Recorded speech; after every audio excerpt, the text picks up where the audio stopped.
அனைவருக்கும் வணக்கம். நிகழும் மங்களகரமான குரோதி வருடம் மார்கழி மாதம் 16ஆம் நாள் சித்தயோகம் கூடிய சுபயோக சுபதினத்தில் பூராட நட்சத்திரத்தில் இரவு 12 மணிக்கு 2025ஆம் ஆண்டு பிறக்கப் போகிறது. அனைவருக்கும் புத்தாண்டு நல்வாழ்த்துக்கள்.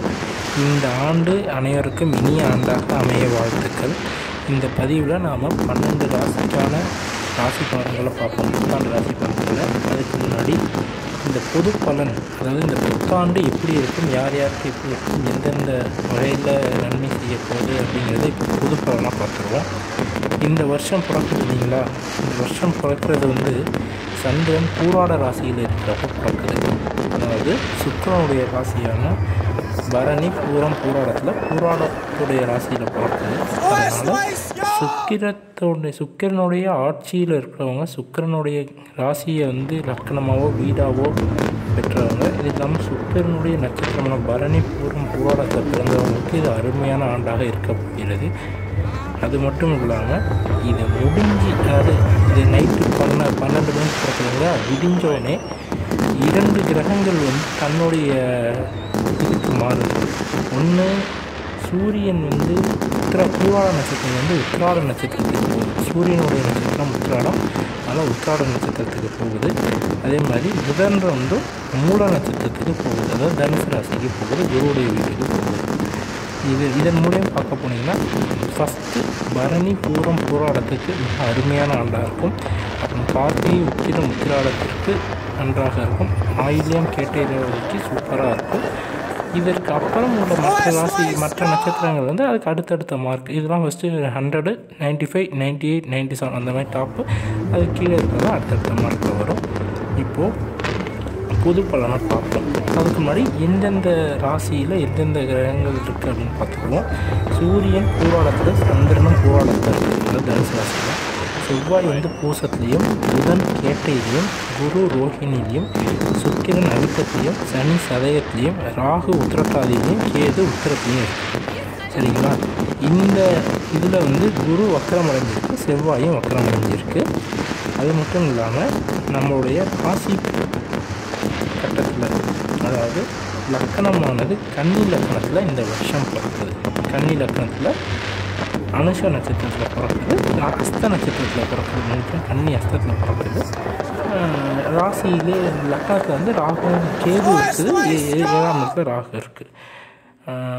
அது முன்ன சொன்ன மாதிரி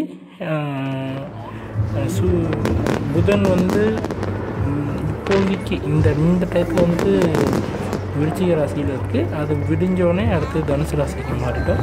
சூரியன் சந்திரன் தனுசுலேயே இருக்குது. சனி சுக்கிரன் கும்பத்தையும், ராகு மீனத்தையும், குரு ரிஷபத்தையும், செவ்வாய் கிரகத்தையும் இருக்குது. இந்த வருஷம் ஆரம்பிக்குது. செவ்வாய் வக்கரத்தில் இருக்குது. அது மட்டும் இல்லாமல்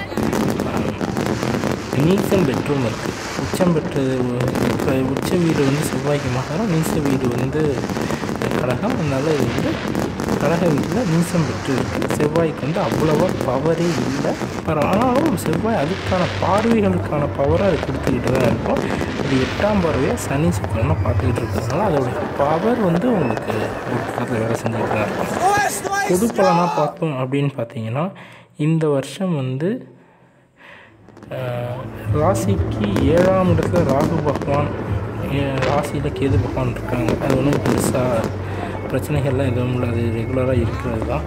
அது மட்டும் இல்லாமல் இந்த ராசியுடைய அதிபதியான புத பகவான் 3ஆம் இடத்துல இருக்கார். அப்படிங்கிறதுனால இந்த விருச்சிக ராசிக்காரர்களுக்கு கடன் தொல்லைகள் சற்று குறைவதற்கு வாய்ப்பு இருக்குது. கடன்கள் அதிகரித்தாலுமே அது சுப கடன்களாக உங்களை அடைக்கக்கூடிய அளவுக்கு ஒரு கடன்களாக அமையும்.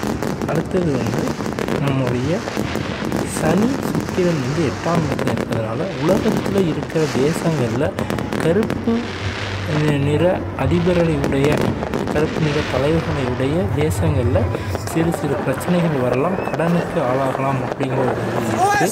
அது மட்டும் இல்லாமல் செவ்வாய் உங்களுக்கு 11 நீசம் அடைஞ்சிட்டதுனால சண்டை சச்சரவுகள் குறையும். அதாவது இந்த ரத்தம், போர், இந்த மாதிரி சண்டை சச்சரவுகள் குறையும்.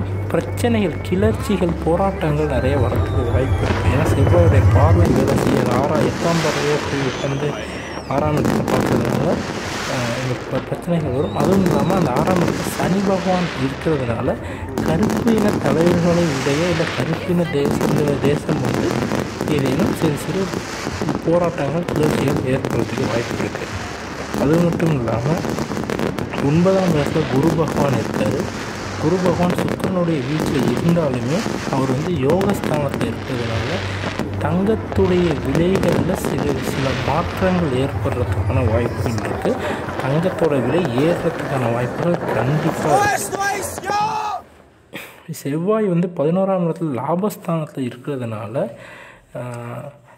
அதுவும் நீசமடைஞ்சு இருக்கிறதுனால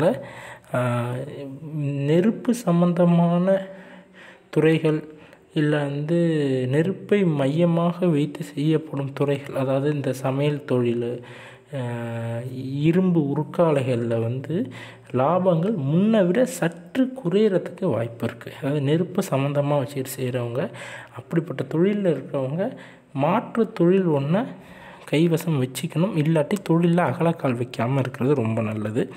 அடுத்தது சூரியன் சந்திரன் 2 பேரும் அமாவாசை தினமான, அதாவது அமாவாசையோடைய பெண்டிங் கொஞ்சம் இருக்குது இன்றைய தேதியில். ஆனால் அதோடைய உள்ள இன்டெப்த்தாக நட்சத்திரத்தை பார்த்தா 2 நவுந்து இருக்கும். அந்த காலகட்டத்தில் வந்து சூரியன் சந்திரன் 2மே 4ஆம் இடமான ஒரு என்ன சொல்கிறது, ஒரு கேந்திரஸ்தானம், அது எப்படி சொல்கிறதுனா ஒரு நல்ல அருமையான ஒரு இடம், அது சுகஸ்தானம்பாங்க. அந்த இடத்துல இருந்து ஆரம்பிக்கிறதுனால தாய் தந்தையர்களுக்கு உடல்நிலை நன்றாகவே இருக்கும். இந்த அரசர்கள், அதாவது சூரியன் வந்து ஆட்சி அதிகாரத்தில் உள்ளவங்களை குறிக்குது. இந்த அரசிகள், அதாவது ராஜா ராணி ஆள்ற தேசங்கள் வந்து நல்ல ஒரு சுகபோக வெற்றி அடையும் அப்படிங்கிறதையும் இதன் மூலமாக தெரிவித்துக் கொள்கிறேன்.